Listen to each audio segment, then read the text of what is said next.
동물들도 겨울잠에 드는 계절. 방학을 맞은 학생들도 또 취준생들도 새해를 맞아서 진학, 또 진로 고민이 깊어질 때입니다. 자, 오늘 저는요, 이분이 답을 줄 수도 있지 않을까 해서 만나러 왔습니다. 누군지 궁금하시죠? 함께 만나보시죠. 선생님, 안녕하세요. 선생님, 안녕하세요. 안녕하십니까. 반갑습니다. 자, 오늘 카메라 세팅을 좀 하고 인사드릴게요.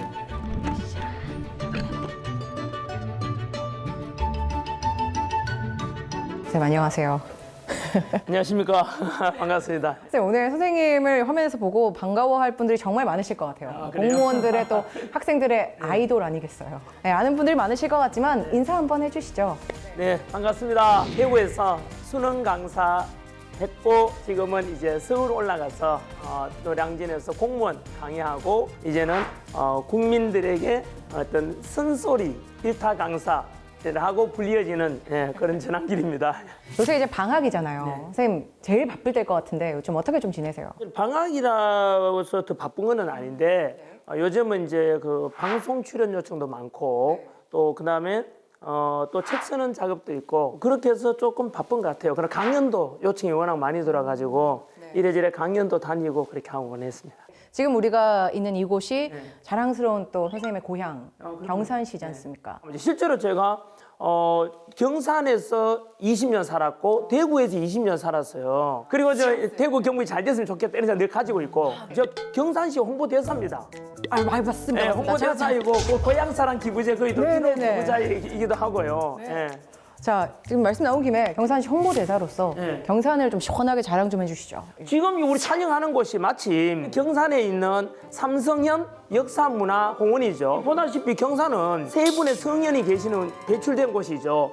통일신라 시대 때 원효스님, 그 다음에 원효스님의 아들이죠. 이두문자 정년 설총, 그리고 고려시대 충렬왕 때 바로 삼국 유사를 쓰신 바로 일현스님, 이 훌륭한 분이 배출된 세 분의 성현이 나왔대요. 삼성현. 오늘 저도 여기서 진짜 공원을 처음 와봤는데 정말 잘 돼 있어요. 아니 시설도 너무 잘 돼 있고 혹시 시청자분들께서 여기 와서 다음에 한번 있잖아 꼭 한번 와보시기 바랍니다. 시설을 너무 잘 해놨어요. 그리고 경산은 그 외에도 제 고향이니까 경산하면은 교육의 도시도 알려져 있고 인구가 지금 이제 급증하고 있죠. 대구 혜택을 많이 보는 거죠. 교통도 편리하고 경부고속도로도 가깝고.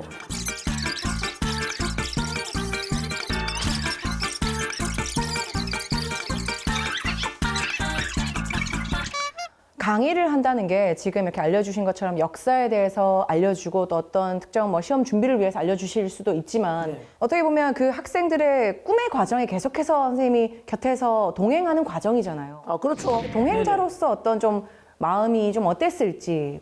이게 적절한 답변이 될지 모르겠지만 수능 강의할 때도 학생들에게 대부분이 니는 고등학생이니까 목표가 뭐냐면 대학 합격이에요. 근데 저는 강사잖아요. 첫 번째 미션은 합격시키는 게 맞아요. 성적 잘 나오게 만들고. 하지만 대학은 사실 목표가 아니죠. 그냥 수단이죠. 그 나은 삶을, 그런 내 전공을 살리고 하고 싶은 일을 하기 위한 하나의 수단으로 대학이 필요한 거잖아요. 목적이 될 수는 없죠. 공무원 강의하면서도 마찬가지로 너희들이 합격이 전부가 아니라 합격은 당연한 거고 행복하게 살기 위한 어떤 인생의 쓴소리 그런 걸 많이 해왔죠. 그것이 많은 이제 수험생들이나 이분들의 공감이 되는 것 같아요. 그래서 지금 이제 세상 알려진 거는 인생 쓴소리 해주는 강사로 알려져 있잖아요. 많은 분들이 선생님의 강의를 듣지 않은 분들도 선생님을 기억하는 장면 중에 하나가 뭐 뉴스로도 나오기도 했고 정말 많이 회자가 됐지 않습니까? 네, 전환길의 난이로 알려져 예, 있죠. 전환길의 난이라고 불렸던 이제 극악무도한 이 수능 출제에 대해서 정말 쓴소리를 날리셨는데 이거는 반성해야죠. 이렇게 내면 어떡합니까? 문제라는 게 뭔데요? 시험 문제의 의의가 뭔데요? 대학 교수님께 출제하시더라도 수험생 눈높이에 맞춰내야죠. 대학교 전공자들한테 내는 게 아니지 않습니까? 이 문제는. 시험이란 것은 언제나 공정해야 되고 공부 열심히 하고 잘하는 사람 성적 잘 맞게 해야 되고 그렇지 않은 사람 성적이 안 나오게 해서 변별력을 확보해야 되지 않습니까? 근데 그때 문항이 어떤 거냐 하면은 공부를 너무 열심히 해도 못 푸는 문제. 그때 문제 보기 속에 또 삼국 유사가 있었어요. 역사서. 이런 인연이, 예. 저는 학생들 보면 그 간절함이 느껴지잖아요. 그런데 문제가 이렇게 나와버리면은 이거는 이래 내면 안 된다고. 열심히 공부한 사람이 돼서 그리고 이 시험이 얼마나 중요한지에 대해 좀 더 인식하시고 출제하시는 분께서 신중하게 내달라고 했는데 표현이 좀 셌죠. 세니까 그게 이제 방송에 나가게 되고 인사혁신처장님께서 심지어 국회에 불려가지고 국회의원께서 그걸 또 따져야 해서 그 뒤로는 굉장히 시험이 그래도 변별력이 있는 이렇게 지금까지는 계속 그렇게 되고 있습니다. 근데 또 말씀 듣다 보니까 궁금해지는 게요. 지금 교육자로서 교육관을 여쭤본 것 같은데 아버지로서의 전환길은 어떤 또 교육관을, 자녀 교육관을 가지셨는지도 좀 궁금하거든요. 저는 이런 말씀 드리면 좀 안 믿겠지만은 약간 방목형입니다. 아이들에게는 부모님이 해줘야 될 건 딱 세 가지만 하면 되거든요. 나는 너를 사랑한다. 나는 너를 믿는다. 나는 너가 자랑스럽다. 요 세 가지만 딱 하면 되는데 보통 사랑하는 건 당연하다고 하잖아요. 근데 그 사랑 표현도 아이가 느껴져 있어야 되는데 그렇지 않은 것도 많아요. 그래서 애가 진짜 우리 엄마 아빠는 나를 진심으로 사랑하는구나 라는 걸 느끼게 해줘야 되고, 두 번째는 나는 너를 믿는다. 이게 쉽지 않아요. 왜냐하면 아이들이 예를 들면 성적을 나면 그래 네가 그렇지 뭐 이런 걸 절대 하면 안 돼요. 자기 아이들마저도 부모님께 신뢰해주지 않으면은 누가 그 바깥에 신뢰를 해주겠어요? 저놈 쟤 잘해서 뭐가 되겠나 그런 게 아니고, 우리 아들과 딸은 언젠가 삘 받았어 뭔가 하나의 좋아하는 걸 찾아내면 뭔가 이루어낼 거라는 이런 믿음이 있어야 됩니다. 세 번째는 더 어렵죠. 사실은 나는 너가 자랑스럽다. 세상 어느 누구 아들 딸 공부 잘하고 이쁘고 잘생긴 필요 없어. 나는 우리 아들 딸이 세상에 최고야 라는 이런 자랑스러운 요 세 가지만 딱 하면은 아이는 절대 어긋나지 않습니다. 제가 우리 아들 딸 마찬가지로 인성 좋게 남들에게 선을 베풀 줄 알고 약자를 도울 줄 알고, 그래서 그런 것에 대해 늘 가르쳐 왔죠. 우리 시청자분들 중에서 학부모님들 학교 가서 제발 우리 아이가 잘 되도록 바란다면 제발 학교 선생님한테 선생님 최고라고 해주시. 갑질은 하지 말라고. 자기 아이를 망치는 거라 그게요. 관공서에 가서도 마찬가지단 말이에요. 우리가 편리한 공공서비스 공무원들이 할 일이 얼마나 많은데요. 조금만 원하면 야 내가 낸 세금으로 인마 너희들 제발 그런 짓 하지 말라고 제가 선수를 막나요. 제발. 왜냐하면 공무원이 적이 아니라 우리 같은 가족이에요. 그 공무원들 공공서비스 때문에 지금 우리 편리하게 살고 있잖아요. 공무원들 존중해주고 학교 선생님들 존중해주고 이런 상대방에 대해서 이제 배려와 존중해주는 이런 문화 좀 됐으면 좋겠어요. 그래서 제가 좀 흥분했습니다만은 예? 제발 그런 짓 하지 말라고 제가 선수를 막나요. 제발.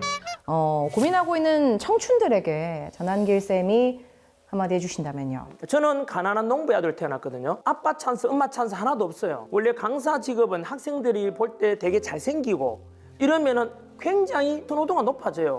저는 그렇지 못하거든요. 그리고 또 제가 뭐 서영고 스카이대 나온 사람도 아니잖아요. 하지만 그럼에도 불구하고 내가 좋아하는 하나의 적성 찾은 거죠. 그래서 저는 MZ세대들, 우리 청년들에게 우리 부모님도 별로 내가 물려줄 것 없는 것 같고 머리도 그렇게 좋지 않은 것 같다. 어쩌라고. 그럼 지금 그렇게 해서 결국은 평생 자기 자신의 운명을 저주하면서 부모 욕하면서 그렇게 살 거냐고. 그렇게 살기엔 우리 삶이 너무 소중하지 않냐. 원래 긍정적으로 생각하는 것은 원래 뭐 무조건 좋다가 아니라 바꿀 수 없는 것을 인정하는 것이 긍정적인 겁니다. 우리 어린아이가 그런 말 배울 때 보면 수없이 넘어지잖아. 그러면서 걷잖아요. 처음부터 누가 잘해요. 그래서 그런 마인드를 가지고 청년들이요, 시대를 탓하고 부모를 탓하지 말고 인정하게 인정하고 그 속에서 우리가 재능을 따라가면 성공이 뒤따라온다 이런 말이 있거든요. 내 재능이 뭘지 열심히 일에 도전하다 보면은 성공할 수도 있고 저는 그렇게 봅니다.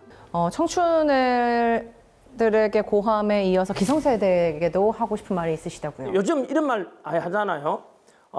우리가 대학 다니고 우리가 젊을 때는 다들 열심히 막 있잖아요. 도전하고 이렇게 하는데 요즘 청년들은 그냥 집 밖에도 안 나오고 도전도 안 하고 자신 없어 한다라고 어른들이 계속 뭐라 그래요. 그런데 그걸 누가 그렇게 만드는데 그들 탓하면 안 된다고. 그런데 잘못한 게 하나도 없어요.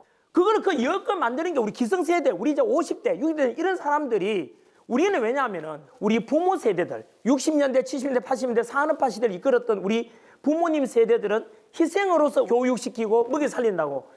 그렇게 이만큼 산다면 이제 지금 우리는 MZ세대들한테 청년들을 위해서 뭘 할 거냐 생각해 봐야 돼요. 좀 더 청년들을 뭘 하지 말고 이들에게 익사이팅, 심장이 뛸 수 있는 분위기를 어떻게 만들어줄까, 그걸 더 많이 고민했으면 좋겠어요. 선생님이 앞으로 더 걸어가실 길은 좀 어떤 방향일까요?